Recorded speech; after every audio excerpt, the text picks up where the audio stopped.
camera 1, camera 2, camera 3, camera 4.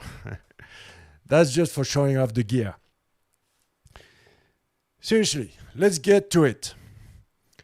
Yesterday, around 11 p.m. Paris time, so then I think it was even earlier, like 2 p.m. Eastern time, US, chatter started to happen. I was AFK. I was not connected. I was not even near my smartphone, so I didn't see anything of that. I just saw that this morning, notifications blew up.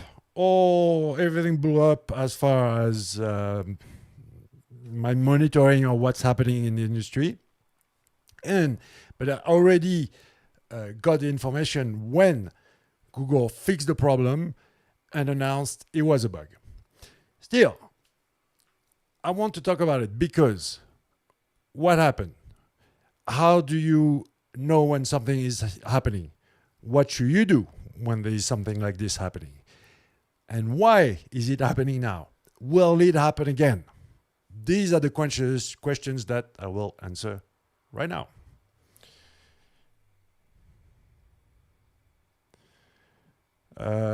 Yes, Lee, but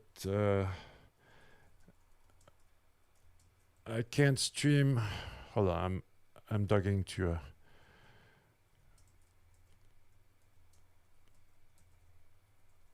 the support of my new tool.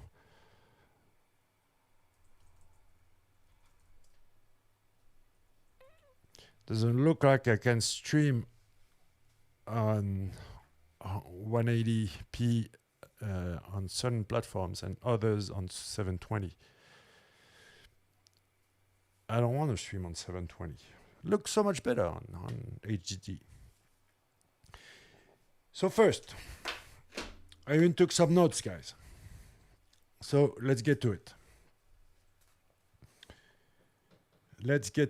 Let's see.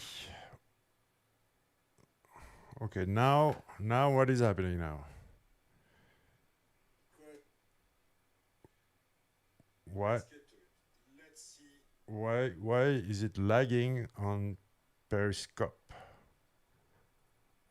Is it lagging on Periscope? No, seems fine.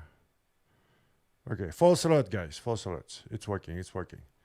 Let's stay positive here. And like I said again, this is the first one, but I want everyone to know that every time a shitstorm will happen in the industry, in the following minutes or hours, I will get on live and we will talk about what's going on live. Like I said, nothing against what's going on with the written word and how people are talking or writing and exchanging information in the written form, but I believe this is cool, even if it's been kind of a nightmare to set up. All right.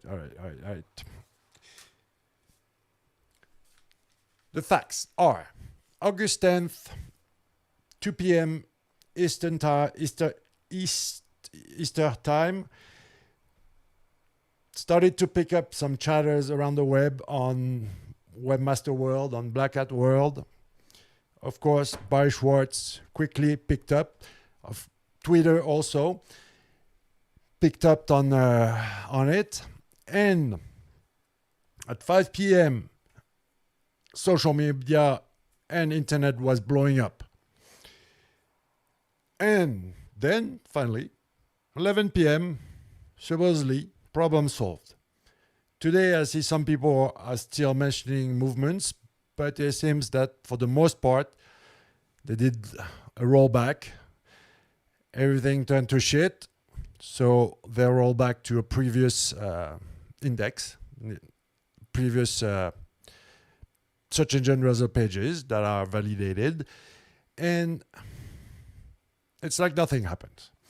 So congrats to Google for solving the problem quickly.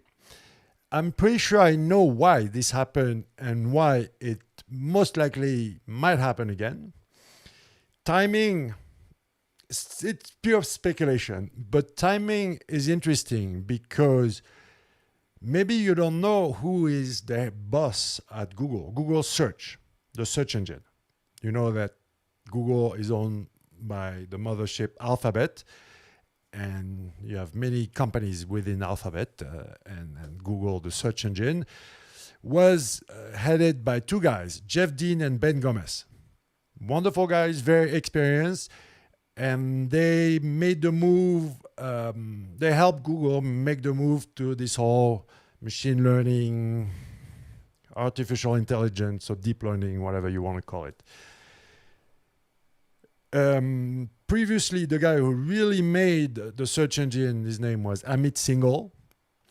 He was a linguist analytic, and he's the one who made the ranking factors and the anti-spam filters and all that. And then he left. He had to leave suddenly, abruptly, quickly, let's put it this way, for reasons... I think he just grabbed a girl's ass at a party or something. He was drunk, and that made the news, and then he had to leave. So, bye, Amit. Jeff Dean and Ben Gomez came on, and the fact is, this is not an opinion, it's a fact. If you talk to any renowned and experienced SEO out there, they will tell you that Google today is worse than ever. It's just not as good. What they planned is not working very well. And the best proof is Jeff Dean and Ben Gomez were sent out. Thank you, but no thanks. They weren't fired from Alphabet. I don't know where they work today, but they certainly didn't get a promotion. And the guy who came to the rescue, the saver, I will even call it the cleaner. I like him a lot. He's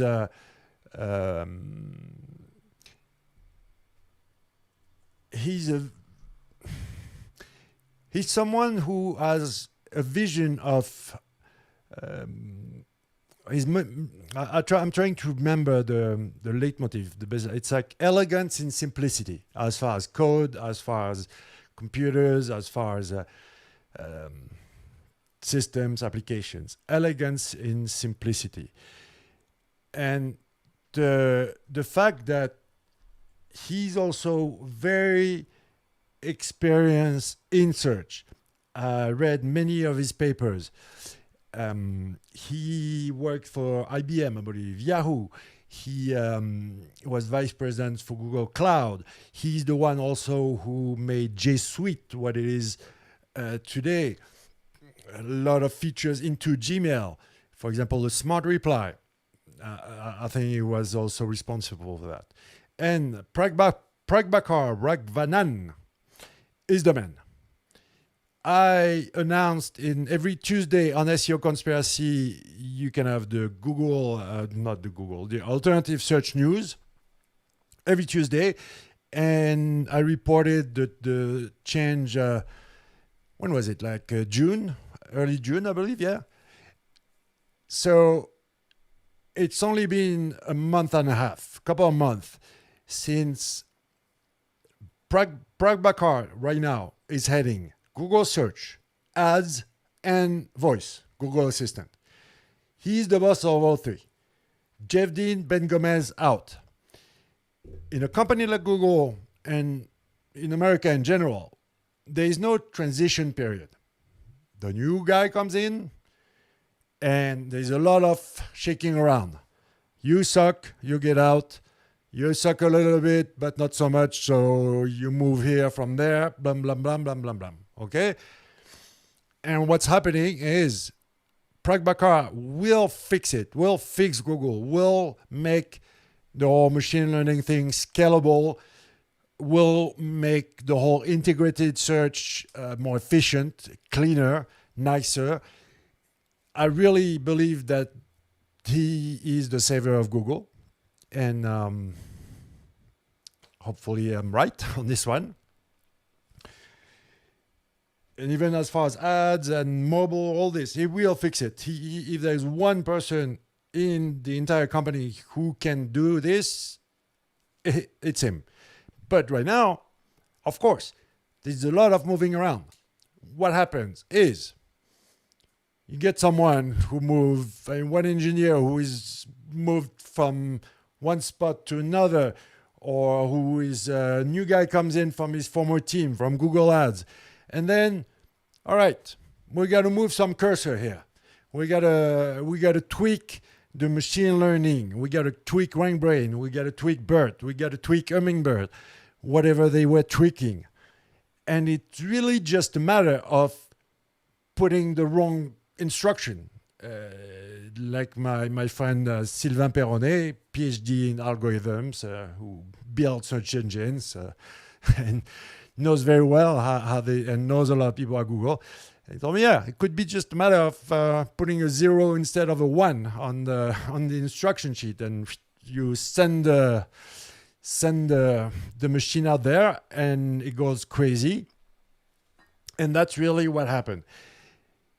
Because when I woke up and I looked at it, and I saw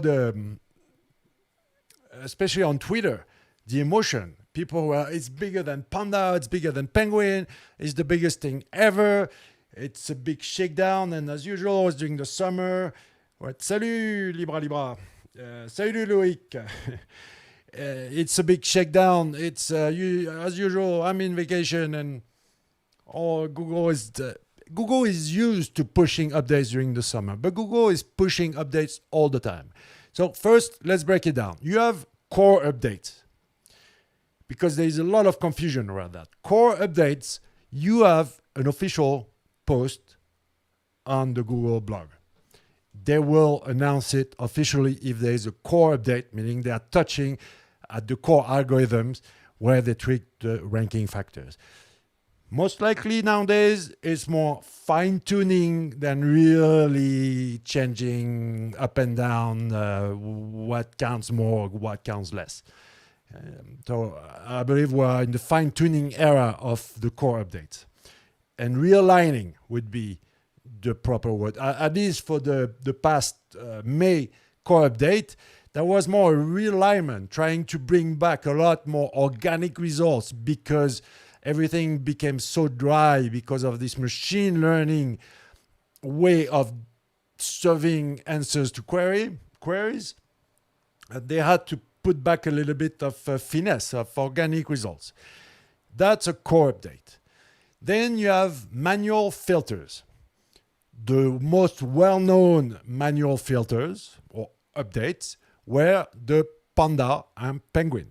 That's someone pushing a button, and then the Google filter or update, whatever you call it, is doing its thing, but it's manually launched. These type of updates at the scale of what we saw with Panda and Penguin, I don't think we'll see it again anytime soon.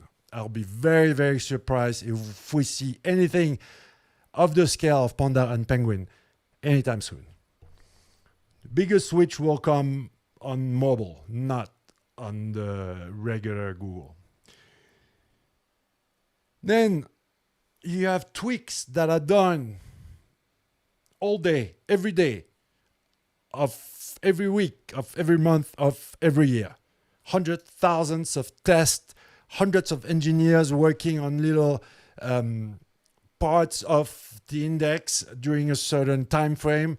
So you could see things popping out if you have a cookie, if you don't have a cookie, if you're logged in, if you're not logged in, and so on. They're testing and sending updates all over the place all the time. But that's the people, the engineers. Then you have who is really the boss today at Google. It's this goddamn deep learning / machine learning / AI. I don't like the term AI, but from a marketing standpoint, I guess it sounds better. And it's RangBrain, BERT, hummingbirds. Those are the algorithms who are training themselves to improve and to learn continuously and improve over time. Those are the ones who rule Google right now. And most of the time, when you hear about a Google update, not a core update announced officially on the Google blog, but when you hear about in the community, people talking about a Google update, 99% of the time, it is a machine learning pattern, meaning machine learning goes wild. They throw out the data set. They do a rollback to a previous validated version of the index, and it's all good. Except sometimes it goes very bad, and they don't tell you. For example, it was last spring or last year or 2 years ago. My God, I'm getting old. Alzheimer is. I think it was 2 years. No, it was 1 year ago. When if you remember the update, the so-called update, when people were saying, "Oh, we have trouble indexing our new pages." Well, unofficially, but from very trusted source, I learned that Google lost the index, so it could not roll back to what it used to roll back before. So I had to dig a little deeper and find some backup somewhere. Again, it's different data centers, maybe different Googles. Everybody's calling one algorithm, one Google, but we have it's all kind of spread out. It's called a round robin. So they did, at the scale of Google, in 2019 or 2018, I can't remember, lost an entire index. That's pretty crazy. On the other hand, what we saw yesterday was berserk, was bizarre. It did not make sense. When you see an update, you might agree or disagree, but you see a trend. You see, it makes some kind of sense. Even if you don't agree with the way it's going because your website is not part of the equation and your website is not relevant anymore. But from an outside perspective, usually what they're doing as far as updates do make sense. In my opinion, in the way I'm working, it always consolidates where I'm going as far as my vision as a SEO. Yesterday, whatever happened didn't make sense. So what happened? E-commerce websites, affiliate websites, out. Small brands, out.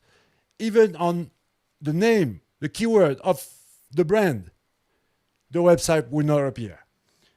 Local business, especially when you had local business, business plus city, out.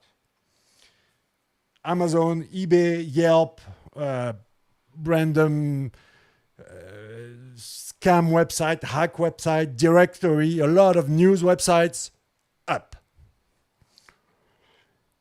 Some really trusted big brand websites go from page 1 to page 7 or lose like 30 position. Alibaba in goes up.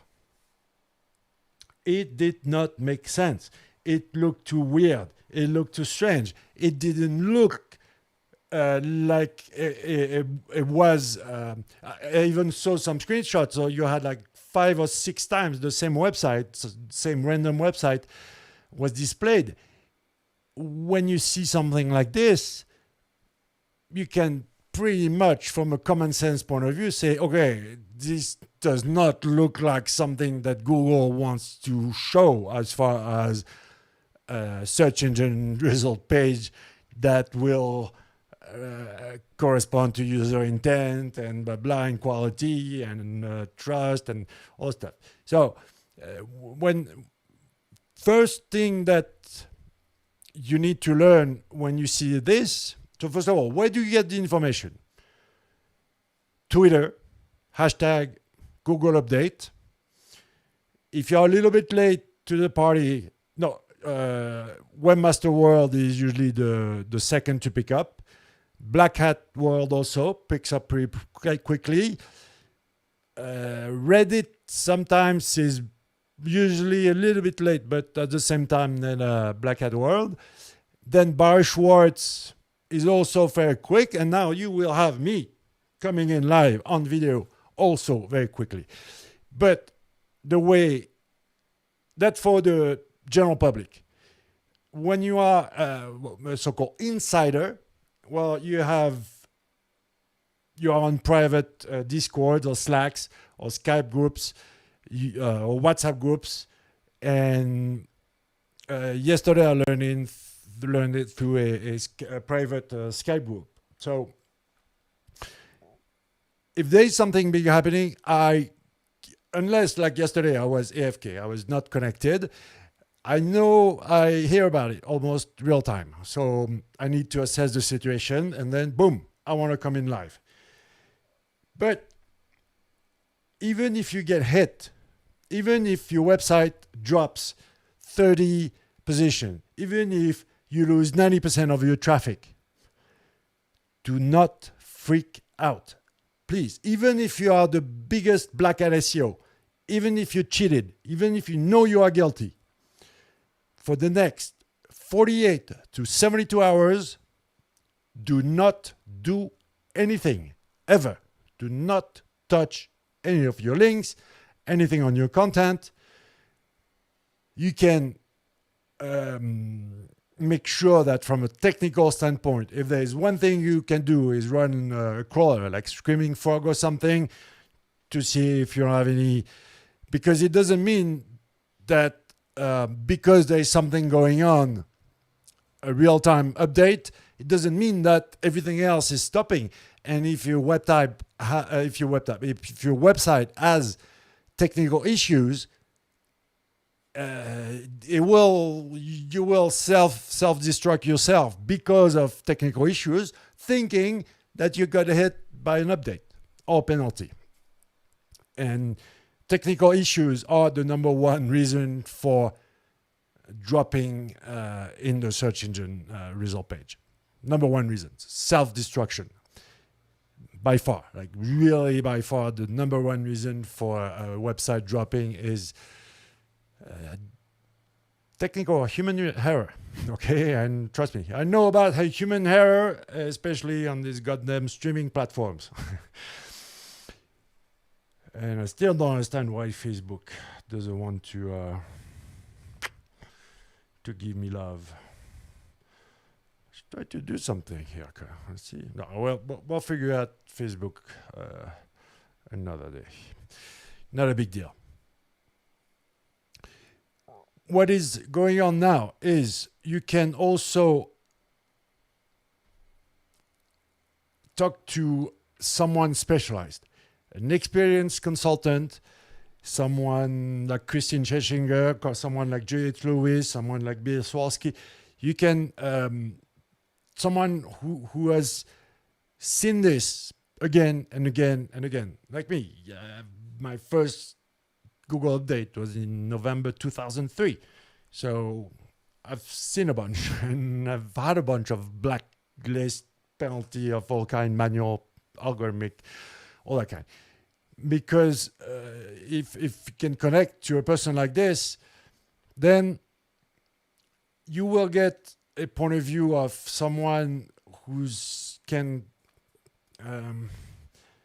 I can't explain it, but I can almost like smell that, okay, this site will come back by itself. It will come back, no problem. Well, another one, I will look at it and say, okay, this is definitely not what does Google want, because you have to make the difference between what does Google have, present and past, and what does Google want, future. And sometimes you could be number one forever. One of the trickiest, there's not even any a non-name for this penalty. I will call it the loss of authority or legitimacy. If you see your traffic decreasing week after week after week, your ranking decreasing week after week, like a slow decrease like this is the nastiest, most difficult. I don't even want to call it a penalty, but basically what's happening is you were qualified, but now for whatever reason, Google is putting you up to the test. Maybe you thought it was all good. I don't need to take care of my website anymore. I don't need to do the whole shaking up around the content and stuff, to not say the term backlinks, if you know what I mean. And little by little, you lose what I call legitimacy or authority. And to take back the positions, you have to send a very powerful signal of authority, of giving Google what it wants. And that's pretty hardcore. That's like really high level as far as trying to establish a situation where the website is losing little by little. But what happened yesterday is, okay, Google exploded. The SERPs look like nothing that made sense. And people figured out that it was most likely a bug. And then John Mueller came in on his white horse on Twitter saying, hey, it was a glitch. We repaired it. Everything is back to normal. Okay. Like I told you before, I believe I know why this happened. And I believe it will happen again. No doubt. It will happen again because it's a transition period for Google. Jeff Dean Ben Gomez out. Prag Bakar, my hero, is coming in with his new team, moving things around, new people in charge. And yes, dude, sorry, I pulled the wrong lever. Okay, it's big machinery. And what's happening with those companies, and there's no transition period. You have 15 minutes to pack your thing here, and you move on. So the new guy comes in, has to figure it out. Maybe that worked back in the days when, but today with code and stuff like that, well, not so efficient. And what I also regret is that the people who are talking to us, the spokespeople, with all the respects I have for John Mueller, he's perfect for the noobs, for the level one, for and credit to him to answer year after year, again and again, the same basic questions. But then you have the people who know, okay? The people who make this industry, and we would like to have another kind of information. I thought Danny Sullivan would fill that spot, but he's silent. I don't even know what he's really doing right now at Google, but he's not saying much. So from my really personal egotistic point of view, I'm really not happy with the way Google communicates with me and helps me become a better SEO professional. Maybe it's working for most of the people, but there's a big gap here into what even if in the way Matt Cutts, I'm a big Matt Cutts fan, and Matt Cutts first was working in Mountain View, not in Zurich, Switzerland. If you know how corporations work, that's a big difference, especially when you're employee number 68 at Google, or you were recruited because you had a platinum stars on the Google Webmaster Forum because you answered to so many questions. But I will say that for a different video. I already have the title, Dear Googlers. and I will expose the reality of how Google communication is broken right now, and the way people either lying or don't know what they're talking about, or I don't know what's going on. But before we close this stream, I wanted to make sure that you understand that it's very, very important when you hear something like this happen. And again, I think it's fun. I love to interact live and to figure out what's going on and to talk to my sources and stuff. And that's why I want to come in live as soon as possible whenever there's a shitstorm. But the fact is that I don't know what to tell you other than if you're really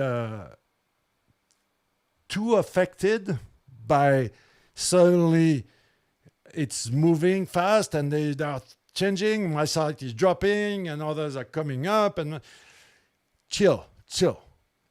Close the internet, do whatever, go for a bike ride, or 2 days, 2 to 3 days. Just I know it's hard. I know it's near impossible, but you will bang your head against the wall trying to figure something out. Well, you can't. There are no solutions. We need a little bit of setback. We need to see what's going on.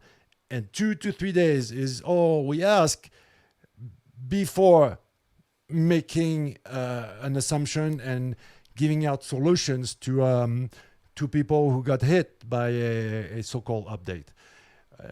So in the lifetime, if you carry out on the scale of the life of the entire lifetime of a website, 2-3 days is not a big deal. Now, it might take months to recover, especially when it's an algorithm update. If you were hit by an algorithm update, or filter, algorithmic filter, right? Either it expires. Usually it's funny. You do nothing and your website will come back up precisely on the anniversary date of the penalty. Or you need a refresh of the algorithm. Now, with a manual penalty, that's a whole different story because you have a message in the Search Console telling you did this and this wrong. You have to fix it for real. Don't fake it. Really, really fix it. And I brought back big website heavily penalized in less than a week. So it is possible to act fast. And I think that if you can fix the issue in less than a week, again, in the case of a manual penalty, it's not so bad. Limited damage. Now, if you have to wait month and month, like we did for Penguin, those of you who remember, I forgot how many months they left us without a refresh. That's I wanted to say that's laughable. No, that's not laughable. That's horrible.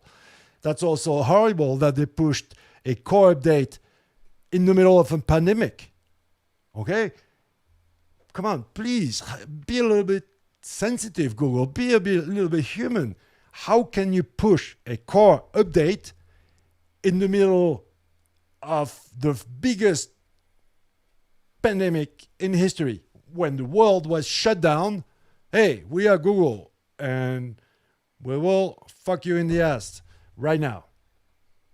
Wow. Thank you, Google. So they have no heart. They don't care. If you are hit also by something that's not fair, well, trying to talk to Google on a private channel will have no effect. Call reporters, call everybody, make a big mess, write blog posts, make YouTube videos, make a big mess out of it. The bigger the noise you will be able to produce around your unfair penalty, and the more you will get the attention of someone at Google who can be able to do something. Or, option 2, you find a SEO who is likable by the Googlers. I'm not. I'm totally blacklisted by. I have some sources, but not in Zurich, Switzerland. But if you are nice to these spoke people, and if they like you, well, maybe they can do something for you. Is it fair? Again, we'll see that on my video on Dear Googlers and how they went over the limit, over the ethical border of playing favorites within the SEO community. I might be an old dog and old guy who is saying it was better before, but at least Matt Cutts knew where to draw the line. And you will not get any favors from Matt Cutts. He will derank you if you pretend it's unfair, but it's legit that you are spamming. Publicly I've seen it done. Okay, on the keynote. Oh, Mr. Cutts, it's not fair. Look, my website that sells washing machines got hit, and then Matt would look up on his little computer and say, is it normal that you have 75 websites around the same topic and all cross-linked together? Oh, I didn't know. But okay, see you later. And he would get you out. So they do have the power to put you out of misery or to put you back in misery. In the old days, best way to do it, or even if you want to get the little check mark approved on Twitter or any of these type of things, go hang out where the Googlers or the people you want to target work. Figure out where do they go after work to drink. Buy them drink, get them drunk, get them happy, and you will learn some stuff and you will have some favors. You could do that also at an SEO event, but they get a lot more attention there. Then it's better to go on their turf and work it out on their territory when they're more laid back. That's a social engineering hack, pretty high level, but it's always done, okay? That's how it works. And that's how I got some of my information in the early days. Okay, so that was an almost successful stream. We had a handful out of my 15 followers and my 3 friends. I think they were all online following me, what I did. So thank you guys for watching this unannounced stream. I need to figure this out all together. I got the answer from the support, and I do need to stream in 720 on all the platforms instead of 180. Is that such a big deal? I like my image quality, huh? Would be such a shame. And I even had to change those of you who follow me notice that I changed. It's a little wider. And there's a little less blurry background because my 9-year-old daughter, who is TikTok, Instagram, YouTube, she's doing it already. I was like, I don't like when it's blurry because I had such a nice blurry background that only my eyes were in focus and the ears and the nose was a little bit blurry. So because it was open at 1.4, so now I closed down the lens and I took a little wider lens. But the creamy, buttery, nice background is gone. So I'm also sad about that. I don't know what to do, guys. I have so many problems in my life, 720p, 180p, blurry background, sharp face. So difficult. No love from Facebook. I think I need to go rest now. But anyways, thanks for watching. And remember that anytime there's a shitstorm in the industry, I will go live. I will tell it like it is. No BS. Now, I'm just a guy. It's just my truth. But it's an experience point of view, in my opinion. Thank you.